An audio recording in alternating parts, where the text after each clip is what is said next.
안녕하세요. 저는 아들의 목숨을 좀먹던 사람을 제 손으로 집안에서 몰아낸 70대 여자입니다. 지금도 그때를 떠올리면 손끝이 다 저릿저릿할 정도예요. 그 장본인은 다름 아닌 제 전 며느리였습니다. 그럼 그 사람 때문에 겪었던 일들을 하나씩 풀어보겠습니다. 저는 22살에 남편 박광수 씨를 만나 결혼했고 시골에서 젖소 몇 마리 키우며 밭농사를 짓고 살았습니다.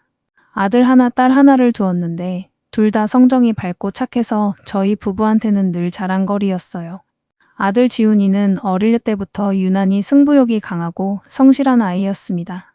초등학교 때는 반장을 도맡아 했고 중고등학교 시절엔 새벽에 혼자 일어나 공부하는 모습을 몇 번이나 봤어요. 그런 아들이 대학에 붙었을 때 저와 남편은 동네 잔치라도 벌이고 싶은 심정이었습니다. 광수 씨, 우리 지훈이 저렇게 열심히 하는 거 보면 나중에 뭐가 돼도 되겠지? 그럼 저놈은 뭘 해도 지 밥벌이는 할 놈이야. 걱정 마. 지훈이는 대학을 졸업하자마자 대기업 전자회사 마케팅팀에 입사했습니다. 첫 출근하는 날 정장을 갖춰 입은 모습을 보는데 얼마나 대견하던지요. 엄마가 넥타이 매줄까? 우리 아들 벌써 회사원 다 됐네. 엄마, 그건 은지가 매준다니까요. 오빠 진짜 멋있다. 나 친구들한테 오빠 대기업 붙었다고 자랑 엄청 했잖아. 첫 월급 타면 한턱 쏘는 거 알지? 딸 은지가 옆에서 놀리듯 말하자 지훈이는 쑥스러워하면서도 웃으며 첫 출근길에 나섰습니다. 그날 이후로 지훈이는 누구보다 성실하게 회사를 다녔어요. 매달 첫 월급부터 저희한테 용돈을 붙여올 정도로 속이 깊은 아이였습니다. 그런데 입사한 지 몇 개월 지나지 않았을 때였습니다. 어느 날 처음 보는 아가씨를 데리고 와서는 저희 부부 앞에 무릎을 꿇더군요. 어머니, 아버지, 저 이 사람이랑 결혼하고 싶어요. 지금 아이도 가졌고요. 만나던 여자친구를 임신시켰다는 말에 저와 남편은 그 자리에서 말문이 막혀버렸습니다. 사회초년생이 벌써 가정을 꾸린다니 걱정이 태산이었죠. 남편은 그날 밤 저한테 이렇게 말했습니다. 지훈이가 아직 26인데 이렇게 서둘러서 되겠어? 저 아가씨는 대체 어떤 집안 사람이래? 낸들 알겠어요. 근데 지훈이 표정 보니까 진심인 것 같던데 일단 만나서 얘기라도 들어보죠. 며칠 뒤 예비 며느리 한수와 양을 따로 불러 이런저런 얘기를 나눠봤습니다. 미술학원 강사로 일하고 있었고 말투도 조곤조곤하니 인상이 나쁘지 않았어요. 지훈이도 안정된 직장이 있으니 둘이 성실히 살면 괜찮겠다 싶어 결혼을 허락했습니다. 지훈이가 26, 수아가 23살일 때였습니다. 나이가 어린 게 걱정이었는데 그건 기우였는지 수아는 참 상냥하고 부침성이 좋았어요. 하루는 저희 집에 들렀다가 제가 소여물을 챙기러 가는 걸 보고 굳이 따라 나서더군요. 어머니, 저도 이런 거 해보고 싶었어요. 저 시골 체질인가 봐요. 몸도 무거운데 뭘 이런 걸 해. 방에 들어가 좀 쉬어. 가만히 있는 것보다 살살 움직이는 게 오히려 낫대요. 저 이따가 텃밭에서 오이도 따보면 안 돼요? 지난번에 어머니가 따오신 거 진짜 맛있게 먹었단 말이에요. 그렇게 애교 넘치고 살가운 성격 덕에 저도 딸처럼 아끼며 지냈습니다. 결혼식도 조촐하게 치렀는데 수아가 예단이니 예물이니 하는 것도 크게 바라지 않고 그저 소박하게 하자고 해서 저희는 오히려 그게 더 고마웠습니다. 어머니, 저 그런 거 하나도 안 중요해요. 그냥 지훈 씨랑 알콩달콩 살 수 있으면 그걸로 됐어요. 몇 달 뒤 수아는 아들과 딸, 쌍둥이를 낳았어요. 손주가 한꺼번에 둘씩이나 생기니 기쁨이 2배였습니다. 은지도 조카들을 얼마나 예뻐했는지 몰라요. 옳게 언니, 애들 필요한 거 있으면 다 얘기해. 고모가 벌잖아. 뭐든 다 사줄게. 수아는 애들을 낳은 뒤에도 저희 집을 자주 찾았습니다. 하루는 남편과 밭에서 일하고 있는데 저 멀리서 몸빼바지를 입은 수아가 머리에 보따리를 이고 뒤뚱뒤뚱 걸어오더군요. 아버님, 어머님, 점심 챙겨왔어요. 부침개 부치고 콩국도 좀 끓여왔어요. 애구, 밥까지 이고 오느라 힘들었겠다. 그냥 우리가 집에 가서 먹으면 되는데 왔다 갔다 하는 게 더 번거롭잖아요. 그리고 아버님 좋아하시는 막걸리도 챙겨왔어요. 남편은 그 말에 기분 좋게 껄껄 웃으며 말했습니다. 허허, 이 사람이 시아버지 취향을 아주 제대로 아는구먼. 도시에서만 자랐다더니 이런 건 또 언제 배웠대. 저도 이런 거 한번 배워보고 싶었어요. 다음엔 더 맛있는 거 해올게요. 기대하세요. 그날 이후로도 며느리 덕에 화목했던 저희 집에는 늘 웃음소리가 끊이지 않았습니다. 손주들이 8살 되던 해에는 다 같이 갯벌에 가서 조개를 캐기도 했어요. 손자 도윤이가 조그만 개를 잡아 들고는 신이 나서 방방 뛰던 모습이 지금도 눈에 선합니다. 아빠, 이거 저 잡은 거예요. 게 먹으면 몸에 좋은 거 맞죠? 그럼 단백질도 많고 몸보신에도 좋지. 우와, 그럼 저 오늘 이거 많이 먹을래요. 그날 저녁 다 같이 마당에 평상을 펴놓고 게를 쪄먹었는데 수아가 작은 게딱지 하나까지 알뜰하게 발라서 애들 입에 넣어주는 모습이 참 예뻤습니다. 엄마, 이거 엄마도 드세요. 엄마는 됐어. 너희 많이 먹어. 엄마는 이렇게 너희 먹는 거 보는 게 더 배부르다. 손주들은 유난히 아빠를 잘 따랐어요. 지훈이가 나온 학교 근처를 지날 때마다 꼭 들르고 싶어 했습니다. 얘들아, 여기가 아빠 다녔던 학교야. 지금 너희 학교보다 시설은 훨씬 안 좋지만 그래도 여기서 정말 재밌게 지냈어. 진짜요? 할머니가 그러시던데 아빠 공부도 엄청 잘했다면서요. 저도 아빠 닮아서 똑똑해질 거예요. 그러자 수아가 입을 삐죽이며 웃었습니다. 도윤이, 너 아빠만 닮고 싶다는 거야? 엄마 닮은 것도 좀 있어야지. 당연히 엄마도 닮고 싶죠. 엄마도 예쁘고 요리도 잘하시잖아요. 일찍 결혼해 아이를 낳고도 늘 웃음이 끊이지 않는 아들 부부를 보며 저는 참 흐뭇했습니다. 수아는 쌍둥이를 낳고 잠시 일을 쉬었다가 애들이 초등학교에 들어간 뒤 직접 미술학원을 차려 운영하기 시작했어요. 처음 학원을 개원하던 날 저희 부부도 축하하러 올라갔습니다. 어머니, 아버님 와주셔서 정말 감사해요. 저 이거 하려고 그동안 자격증도 따고 얼마나 준비했는지 몰라요. 우리 며느리가 이렇게 야무진 줄 몰랐네. 잘 될 거야. 걱정 말고 해. 일을 하면서도 시댁을 무척 살뜰히 챙겼습니다. 김장철에는 제가 부르지도 않았는데 돼지고기까지 사들고 먼저 찾아왔더군요. 어머니, 설마 저 빼고 김장하려던 거 아니죠? 김장은 온 가족이 다 같이 담가야 제맛이잖아요. 저 옷 갈아입고 올 테니까 저 오기 전엔 시작하지 마세요. 그렇게 다 함께 깔깔거리며 김장도 하고 수육도 삶아 먹었습니다. 수아는 잘 익은 겉절이를 수육 한 점에 돌돌 말아 제 입에 쏙 넣어주기도 했어요. 어머니가 오늘 김장의 1등 공신이니까 제일 먼저 드셔보세요. 아유, 뭘 이런 걸 다. 너도 어서 한 입 먹어봐. 아버님도 아직 못 드셨는데 제가 어떻게 먼저 먹어요. 자, 아버님 먼저요. 그날 저희 집은 웃음소리가 끊이질 않았습니다. 나중에 은지가 결혼할 때도 수아가 자기가 먼저 결혼해봤다며 이것저것 살뜰히 도와줬어요. 아가씨, 웨딩 촬영할 때 옆에서 도와줄 사람 필요하죠? 제가 갈게요. 드레스 입고 움직이는 게 생각보다 힘들거든요. 올케 언니, 너무 고마워요. 친구들한테 부탁했는데 다들 그날 시간이 안 된다고 해서 걱정했거든요. 은지 결혼식 날에도 수아는 아침 일찍부터 와서 신부 화장부터 드레스까지 하나하나 챙겨줬습니다. 식이 끝나고 은지가 눈물을 글썽이며 이렇게 말하더군요. 엄마, 나 오늘 진짜 올케 언니 없었으면 어쩔 뻔했어. 정말 든든한 언니가 생긴 것 같아. 돌이켜보면 수아가 유난히 정이 많고 헌신적이었던 데에는 나름의 사연이 있었을지도 모릅니다. 언젠가 술자리에서 수아가 지나가듯 이런 말을 한 적이 있었거든요. 저희 친정 부모님은 제가 중학교 때 이혼하셨어요. 아버지가 밖에서 다른 살림을 차리셨거든요. 그래서 저는 절대 그런 가정 안 만들 거라고 다짐했어요. 그때는 그저 짠하고 기특한 며느리라고만 생각했지. 그 말이 나중에 이렇게 배신으로 되돌아올 줄은 꿈에도 몰랐습니다. 손주들이 중학생이 되던 해 제 생일에 온 가족이 모였는데 수아가 저한테 이렇게 말하더군요. 어머니, 애들이 어머니 드릴 게 있대요. 얘들아, 얼른 드려. 손주들이 돈봉투를 하나씩 내밀었습니다. 뭐냐고 물었더니 손자 도윤이가 이러더군요. 할머니, 저랑 서연이가 용돈 조금씩 모은 거예요. 엄마가 그러셨어요. 할머니, 할아버지가 계셔서 아빠가 있고 아빠가 있어서 저희가 있는 거라고요. 그러니까 늘 감사한 마음 가지고 살아야 한다고요. 그 말에 얼마나 마음이 뭉클하던지요.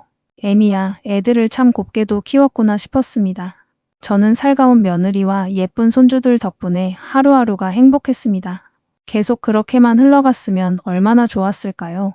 손주들이 고등학교 3학년이 되던 해 생각지도 못한 불행이 찾아왔습니다. 하루는 지훈이가 집에 내려왔는데 살이 쭉 빠지고 입맛도 없다며 밥을 깨작거리더군요. 안색도 유난히 누리끼리 했습니다. 지훈아, 너 얼굴이 왜 그러니? 눈까지 노랗고 혹시 황달 아니야? 요즘 술자리가 많아서 그런가 봐요. 저도 이제 체력이 예전 같지 않네요. 그래도 그렇지 몸 상하면 어쩌려고 술을 그렇게 마셔. 이 정도는 괜찮아요. 애들 나중에 결혼도 시키려면 지금 벌어놔야죠. 그 뒤로도 계속 상태가 안 좋아 보여서 저는 병원에 가보라고 성화를 부렸습니다. 남편도 걱정이 됐는지 하루는 지훈이한테 전화를 걸어 이렇게 얘기하더군요. 지훈아, 애비다. 요즘 회사 일이 많이 힘드냐? 목소리에 기운이 하나도 없어. 아니에요, 아버지. 그냥 요즘 좀 피곤해서 그래요. 걱정 마세요. 그런데 어느 날 저녁 지훈이한테서 전화가 왔는데 목소리가 심상치 않았어요. 어머니, 저 저녁 드셨어요? 먹었지. 근데 목소리가 왜 그래? 무슨 일 있어? 지훈이는 아무 말 없이 흐느끼기만 했습니다. 너 지금 우는 거야? 왜 그래? 말을 해봐. 어머니, 저 병원 갔는데요. 간경화 말기래요. 뭐? 그게 무슨 소리야? 우리 집안에 그런 병 있는 사람 아무도 없는데 갑자기 무슨... 제가 회사 다니면서 술을 너무 많이 마셔서 그런가 봐요. 회사에는 얘기했고 당분간 치료에 집중하려고요. 어머니 말씀 잘 들었어야 했는데 죄송해요. 저는 그 순간 다리에 힘이 풀려 주저앉을 뻔했습니다. 어릴 때부터 그렇게 튼튼하던 아이가 이런 병에 걸릴 거라고는 상상도 못했으니까요. 그날 밤 저는 남편을 붙잡고 밤새 울었습니다. 광수 씨, 우리 지훈이가 그렇게 아프다는데 우린 옆에 있어주지도 못하고 이게 무슨 일이래요. 울지 마, 여보. 우리가 자주 올라가서 챙겨주면 되지. 요즘 의술이 좋으니까 잘 치료받으면 괜찮을 거야. 그 이후로 저는 종종 서울에 올라가 병원도 같이 다니고 이것저것 챙겼습니다. 자주 가지는 못했지만 수아가 옆에서 잘 돌봐줄 거라고 믿었어요. 수아야, 네가 고생이 많다. 내가 계좌로 500만 원 보낼 테니까 지훈이 먹을 것 좀 잘 챙겨줘. 어머니, 걱정하지 마세요. 제가 곁에서 지킬게요. 수아는 그러면서 울먹였습니다. 저는 며느리한테 아들을 몇 번이고 부탁했지요. 그런데 그 500만 원이 발단이 될 줄은 몰랐습니다. 한 달도 채 지나지 않아 수아한테서 다시 연락이 왔어요. 어머니, 이런 말씀드려도 될지 모르겠는데요. 저희 오빠가 이번에 사고로 크게 다쳐서 병원비가 많이 필요해요. 혹시 3천만 원만 빌려주실 수 있을까요? 대출 받으면 이자도 나가고 하니까요. 솔직히 그 말을 듣는 순간 여태 3천만 원도 없이 뭘 했나 싶었지만 아들 곁에서 고생하는 며느리에게 괜히 캐물으면 마음 상할까봐 그냥 넘어갔습니다. 그래, 대출이자 나가는 것보단 낫지. 내가 보내줄게. 너희 오빠도 참 안 됐다. 어머니 정말 감사해요. 제가 올해 안에 꼭 갚을게요. 그런데 얼마 지나지 않아 이번엔 쌍둥이 대학 등록금 얘기를 꺼내더군요. 어머니, 애들 이번에 대학 들어가는데 등록금이랑 이것저것 돈 나갈 때가 많네요. 쌍둥이라 뭐든지 2배로 들어가서요. 대놓고 달라는 말은 아니었지만 듣는 사람은 다 알 수 있는 부탁이었습니다. 뭔가 이상하다는 생각이 들었지만 그동안 잘해준 정을 생각해 모른 척 또 돈을 보냈습니다. 손주들은 대학에 들어가서도 용돈을 직접 벌겠다며 둘 다 아르바이트를 시작했는데 그 모습이 기특하면서도 한편으로는 안쓰럽더군요. 그러던 어느 날 지훈이가 걱정돼서 영상통화를 걸었는데 컵라면에 찬밥을 말아먹고 있는 거예요. 너 지금 그거 먹는 거야? 아픈 사람이 왜 그런 걸 먹어? 가끔은 이런 것도 먹고 싶어서요. 수아 씨는 오늘 주말이라 약속이 있어서 나갔어요. 원래 라면을 즐기던 애도 아닌데 이상하다 싶었습니다. 그 뒤로도 영상통화를 할 때마다 안색이 점점 더 나빠지는 게 보이더군요. 도저히 안 되겠다 싶어 예고 없이 서울 아들 집에 찾아갔습니다. 이번에도 수아는 외출 중이었고 지훈이 혼자 침대에 누워 있었어요. 그런데 부엌에 가보니 깜짝 놀랄 수밖에 없었습니다. 지훈아, 내가 담가준 김치랑 반찬 다 어디 갔어? 냉장고에 하나도 없잖아. 아들은 아무 대답이 없었습니다. 밥솥에 밥도 없고 여기 이건 유통기한도 다 지났네. 너 진짜 이렇게 살고 있었던 거야? 몇 번을 물어도 지훈이는 입을 꾹 다물고 대답을 안 했습니다. 답답한 마음에 수아한테 전화를 걸었지만 받지도 않더군요. 그날 저는 엉망이 된 집안을 대충 치우고 나와 서울에 사는 딸에게 전화를 걸었습니다. 은지야, 아무래도 이거 뭔가 있는 것 같다. 오늘 가보니까 집안이 아주 난장판이야. 반찬도 다 버린 것 같고 지훈이는 물어봐도 대답을 안 해. 엄마, 들어보니까 진짜 뭔가 있는 것 같은데요. 오빠가 말을 안 하면 저희가 직접 확인해 봐야죠. 요즘 소형 카메라 다는 사람들 많다는데 우리도 하나 달아볼까요? 그런 것도 있어. 나중에 들키면 어쩌려고. 요즘 나오는 건 단추만 해서 절대 몰라요. 걱정 마세요. 사실 그날 밤 저는 쉽게 잠들지 못했습니다. 이웃 할머니한테 지나가듯 하소연을 한 적이 있었는데 그분은 대수롭지 않다는 듯 이렇게 말했었거든요. 에이, 요즘 젊은 사람들 다 그렇지 뭐. 애들 키우려면 돈 많이 들잖아. 너무 의심하지 마. 그 말이 자꾸 마음에 걸렸습니다. 내가 괜히 며느리를 못 믿어서 이러는 건 아닐까. 아픈 아들 옆에서 고생하는 사람을 의심이나 하고 있으니 내가 참 못됐다 싶기도 했어요. 그런데 또 한편으로는 반찬을 다 버렸다는 것도, 밥 한 끼 제대로 안 챙겨준 것도 도무지 납득이 안 갔습니다. 그렇게 마음이 오락가락하면서도 결국 저는 딸의 손에 이끌려 카메라를 사러 가기로 했습니다.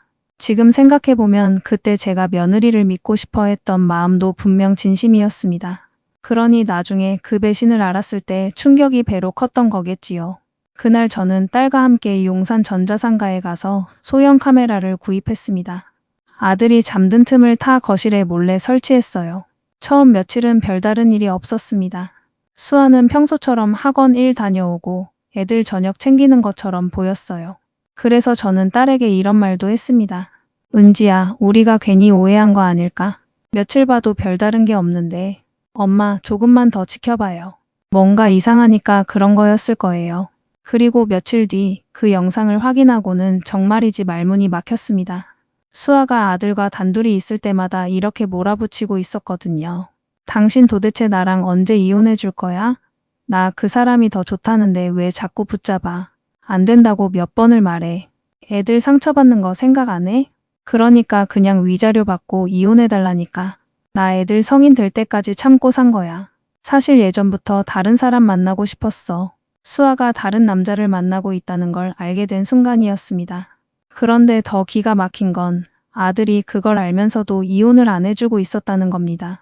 나 이혼 못 해줘. 애들이 받을 상처를 어떻게 감당해. 나 강경화 말기라는 것도 얘기 안 했어. 그런데 당신 바람난 것까지 어떻게 얘기해.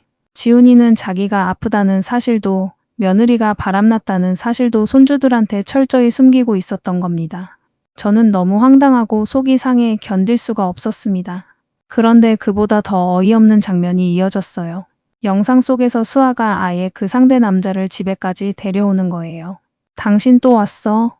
어떻게 내가 뻔히 살아있는데 우리 집에 이렇게 드나들어. 지훈 씨, 이러지 말고 우리 좋게 좋게 갑시다. 그냥 이혼해주면 되잖아요. 이혼이 뭐 큰일이라고. 수아 씨가 당신이랑 살기 싫다는데 왜 이렇게 붙잡아요? 이거 좀 심하게 집착 아니에요? 내가 무슨 말을 해도 절대 이혼 못 해줘.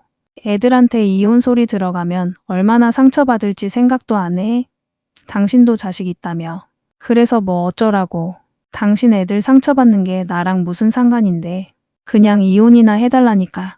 알고 보니 그 남자는 수아가 운영하는 미술학원 건물의 주인 강태호라는 사람이었습니다. 저는 도저히 참을 수가 없어 곧장 아들 집으로 달려갔습니다. 손주들한테도 지금 당장 오라고 연락했어요. 가보니 이번에도 수아는 없고 지훈이 혼자였습니다. 지훈아, 이 답답한 놈아. 내 마누라 바람난 거 내가 다 알고 왔다. 왜 그걸 여태 참고만 있었어. 그래서 내가 병까지 걸린 거 아니야. 지훈이는 여전히 고개만 숙이고 있었습니다. 그때 손주들이 도착해서 놀란 얼굴로 물었습니다. 할머니, 무슨 일이에요? 갑자기 급하게 오라고 하셔서 수업까지 빼먹고 왔는데. 얘들아, 내가 뭐 하나 물어보자. 너희 엄마를 어떻게 생각하니? 서연이가 무슨 뜻인지 모르고 대답했습니다. 엄마요? 딱히 생각해 본 적 없는데 왜요? 이제 너희도 다 컸으니 알 건 알아야지. 놀라지 말고 이거 한번 봐라. 저는 그 자리에서 영상을 손주들에게 보여줬습니다. 두 아이는 화면을 보다가 입을 틀어막았습니다. 서연이가 먼저 울음을 터뜨렸어요. 아빠, 이게 뭐예요?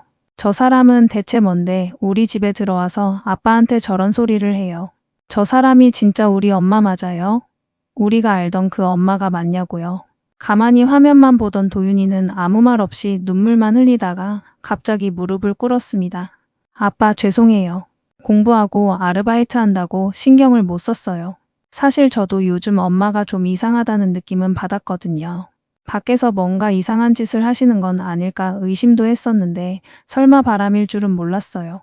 진짜 너무 창피하고 화가 나요. 이 영상 보니까 이제 엄마라고 부르고 싶지도 않아요. 서연이도 눈물을 훔치며 소리쳤습니다. 아빠는 왜 이렇게 당하고만 계셨어요? 저희랑 상의라도 하셨어야죠. 왜 혼자 다 감당하려고 하셨어요? 거실은 순식간에 울음바다가 됐습니다. 하지만 저는 거기서 멈추지 않았어요. 손주들 손을 하나씩 잡고 이렇게 말했습니다. 얘들아, 하나 더 있다. 사실 너희 아빠 지금 강경화 말기다. 잘못하면 목숨을 잃을 수도 있어. 그 말에 손주들은 뒷목을 잡을 정도로 큰 충격을 받았습니다. 서연이가 울며 소리쳤어요. 아빠 진짜 너무하시네요. 간이 조금 안 좋아서 쉬는 거라고 하셨잖아요. 안식년 갖는 거라고요. 그런데 말기에 목숨까지 위험하다고요? 아빠 없이 저희는 어떻게 살라고요? 도윤이도 흐느끼며 물었습니다. 아빠가 늘 그러셨잖아요. 가족이 제일 중요하다고. 근데 이건 뭐예요? 저희를 가족으로 안 여기신 거예요? 그래서 이렇게 다 숨기신 거냐고요.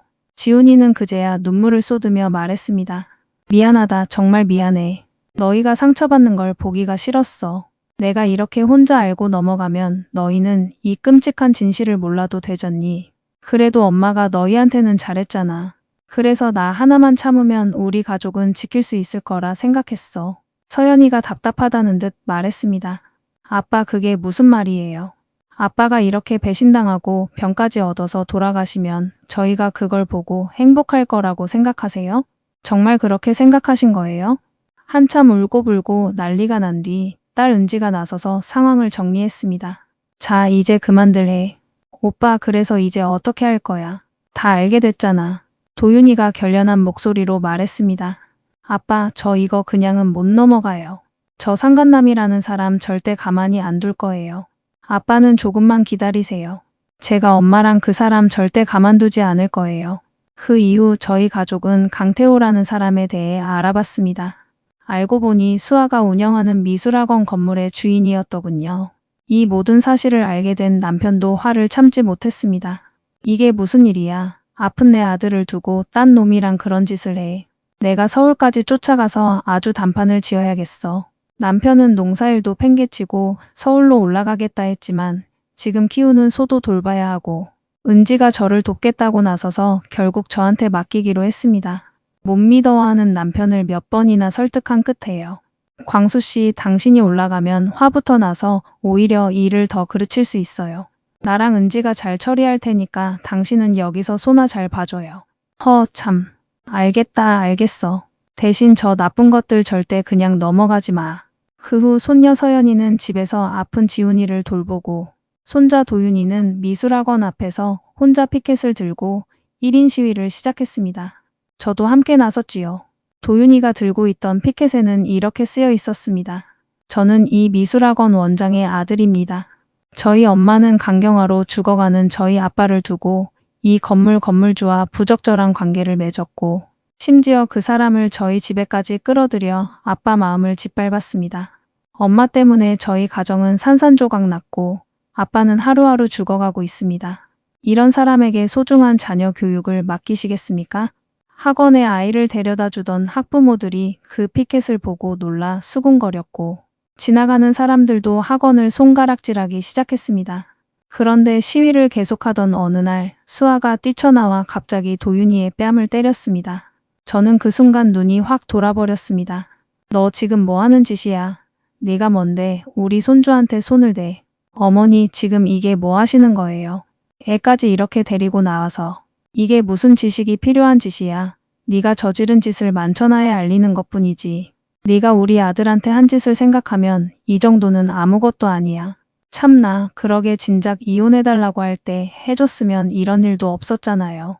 저 이거 경찰에 신고했으니까 오시기 전에 그만 가세요. 하지만 저희는 경찰이 오든 말든 신경 쓰지 않고 시위를 이어갔습니다. 결국 경찰에 연행됐지만 다음 날에도 또 찾아가 시위를 계속했습니다. 어머니 진짜 이러실 거예요? 사람들이 다 쳐다보고 원생들도 그만두겠다고 난리예요. 학원 망하면 책임지실 거예요? 학원이 망하든 말든 그게 나랑 무슨 상관이야. 우리 아들은 지금 죽어가고 있는데. 그때 갑자기 강태호까지 찾아와 소리쳤습니다. 지금 뭐 하시는 겁니까? 여기 제 건물입니다. 왜 남의 건물 앞에서 이런 소란을 피우세요? 내 얼굴 보니 딱 알겠구나. 네가 바로 내 며느리와 그런 짓을 한 그놈이구나. 오늘 아주 잘 걸렸다.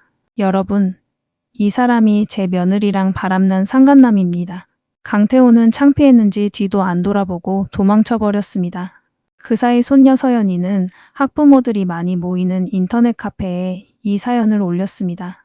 댓글에는 수아와 강태호를 비난하는 글이 끝없이 달렸습니다. 세상에, 학원 원장이 건물주랑 그런 짓을 했다고요? 저도 내년에 우리 애 그 학원 보내려고 했는데 절대 안 되겠네요. 남편이 강경화로 죽어가는데 바람을 피워요? 이건 정말 사람으로서 할 짓이 아니네요. 그렇게 저희가 경찰에 몇 번이나 끌려가면서도 굽히지 않고 시위를 이어가자 시작한 지 일주일쯤 됐을 때 수아가 결국 집으로 찾아와 저희 앞에 무릎을 꿇었습니다. 여보, 나 그 사람이랑 헤어질게.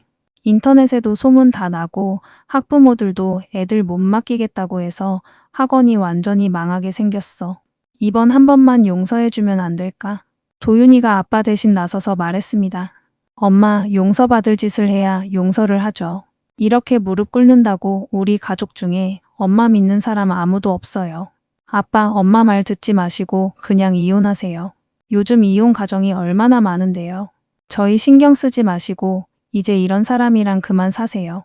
저희도 이제 저 사람 엄마라고 생각 안 해요. 지금까지 아빠가 저희를 지켜주신 것처럼 이제 저희가 아빠를 지킬게요. 사실 지훈이는 애들 때문에 지금까지 모든 걸 참고 숨겨왔던 건데 도윤이가 그렇게까지 얘기하자 드디어 마음을 굳힌 것 같았습니다. 지훈이는 수아를 똑바로 바라보며 이렇게 말했습니다. 당신 그동안 날 우습게 봤으니까 나한테 이런 모욕을 준 거겠지. 당신 때문에 애들이 이미 마음에 큰 상처를 입었어. 더 이상 당신 같은 사람 밑에서 우리 애들 키우고 싶지 않아. 용서해달라는 말 하지 말고 그만 이 집에서 나가. 그렇게 원하던 대로 이혼해 줄 테니까 그 사람이랑 가서 살아. 여보, 나 진짜 잘할게. 이번엔 진짜 실수였어. 앞으로 밥도 잘 챙기고 병간호도 열심히 할게. 필요 없어. 너 같은 사람이 나한테 또 무슨 짓을 할 줄 알고 옆에 두겠어. 너랑 계속 사느니 차라리 그냥 혀 깨물고 죽는 게 낫겠다. 다시는 용서해달라는 말도 하지 말고 우리 가족 앞에 나타나지도 마. 그 말을 끝으로 저희 가족은 수아를 집 밖으로 완전히 내쫓아 버렸습니다. 그 이후 지훈이는 결국 수아와 이혼했습니다. 이혼 절차를 진행하던 중 변호사가 저희한테 이런 말을 하더군요. 어머님이 며느님께 빌려주신 돈이 계좌이체 내역으로 다 남아있어서 이건 명백한 채무로 인정될 수 있습니다. 재산 분할에서 상당히 유리하게 작용할 거예요. 그래요? 그럼 그 돈 받은 걸로 우리가 오히려 더 유리해진다는 거네요. 네, 결과적으로는 그렇게 됐네요. 변호사까지 선임해서 제가 며느리에게 빌려줬던 돈을 근거로 재산 분할도 저희 쪽에 훨씬 유리하게 처리됐습니다.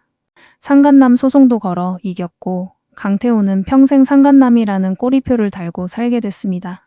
전 며느리는 이혼 후에도 어떻게든 학원을 계속 운영하려고 버티고 버텼지만 결국 질 나쁜 원장이라는 낙인이 완전히 찍혀 폐원할 수밖에 없었습니다.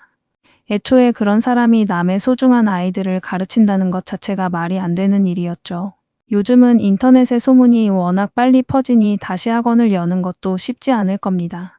지훈이가 이렇게 이혼까지 하고 몸도 회복해 가던 중 딸 은진의 부부도 저희 소식을 듣고 한동안 마음고생이 심했습니다.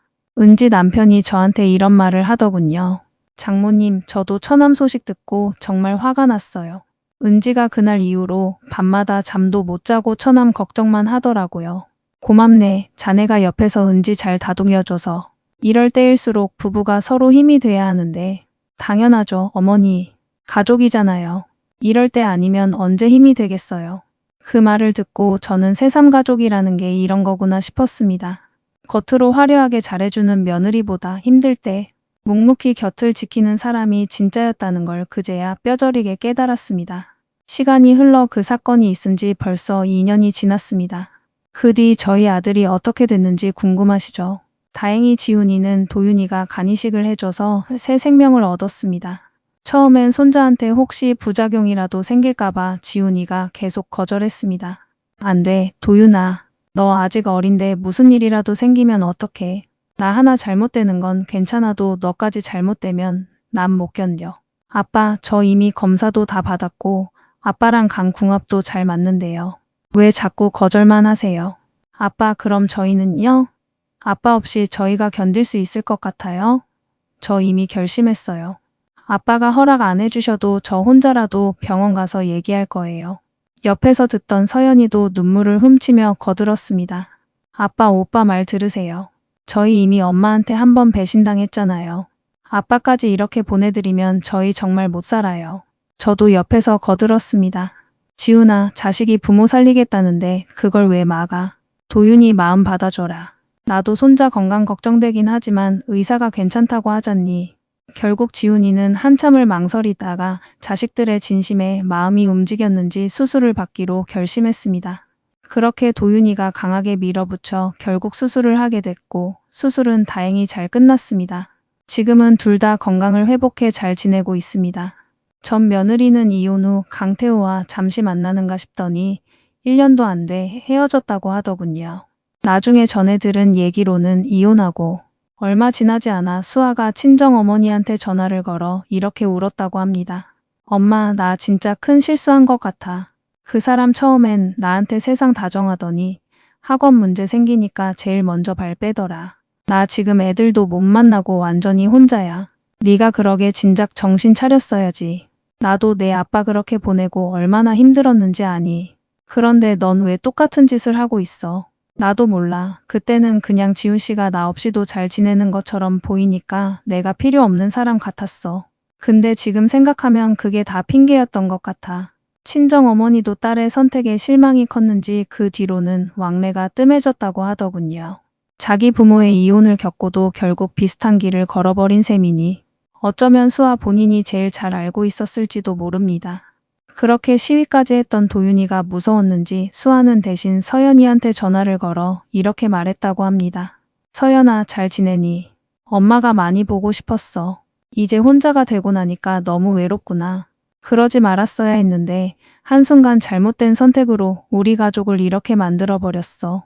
지금 얼마나 후회하는지 몰라. 다시는 너희한테 상처 주지 않을게. 그러니까 너라도 다시 연락 받아주면 안 되겠니? 싫어요. 저희한테 엄마라는 사람은 이미 죽었어요. 앞으로 연락하지 마세요. 이 전화도 제가 마지막으로 받아들이는 거예요. 그러니까 그만 끊을게요. 서연이는 그 말을 끝으로 전 며느리의 번호를 아예 차단해버렸다고 합니다. 손주들이 받았을 상처를 생각하면 가슴이 미어지지만 그래도 이렇게나마 전 며느리의 실체를 알고 인연을 완전히 끊을 수 있었던 건 참 다행이었다는 생각이 듭니다. 제가 며느리에게 빌려줬던 돈은 얼마 전 지훈이가 저희 부부에게 대신 돌려줬습니다. 저희는 됐다고 사양했는데 그 돈이 부모님 노후자금 아니었냐며 끝까지 받으라고 하더군요. 어머니, 아버지, 그동안 두 분 노후자금 축내면서 저 병간호까지 시키고 정말 죄송했어요. 이제라도 갚아드릴 수 있어서 다행이에요. 아이고, 됐다니까. 네가 건강해진 것만으로도 우리는 충분해. 아니에요. 그래도 이건 받으셔야 제 마음이 편해요. 모든 일이 잘 마무리되고 다시 밝아진 아들의 모습을 보니 제 마음도 이제야 놓이는 것 같습니다. 예전에 어디선가 스쳐 지나가듯 봤던 말이 있습니다. 진정한 사랑이란 좋은 날엔 서로의 편이 되어주고 힘든 날엔 오히려 더 가까워지는 것이라고요. 부부라는 게 기쁠 때만 함께하는 게 아니라 슬프고 힘든 순간에도 서로에게 힘이 되어주는 관계 아니겠습니까? 아들이 병으로 하루하루 야위어 가는데도 옆에서 힘이 되어주기는커녕 뒤통수를 치고 배신한 그 사람을 보면서 애초에 진심으로 우리 아들을 사랑한 적이 없었던 게 아닐까 싶었습니다. 그러니 죄책감도 없이 상간남을 집까지 끌어들일 수 있었겠지요. 자기 부모의 이혼을 겪고도 똑같은 선택을 한 걸 보면 아픈 사람이 벌을 받은 게 아니라 죄 지은 사람이 벌을 받은 거라 생각합니다. 저는 앞으로 남은 날 동안 자식들과 손주들을 위해 열심히 살아가려고 합니다. 여러분도 가족을 위해 늘 힘내시길 바랍니다. 그럼 여기서 이야기를 마치겠습니다. 끝까지 들어주셔서 감사합니다.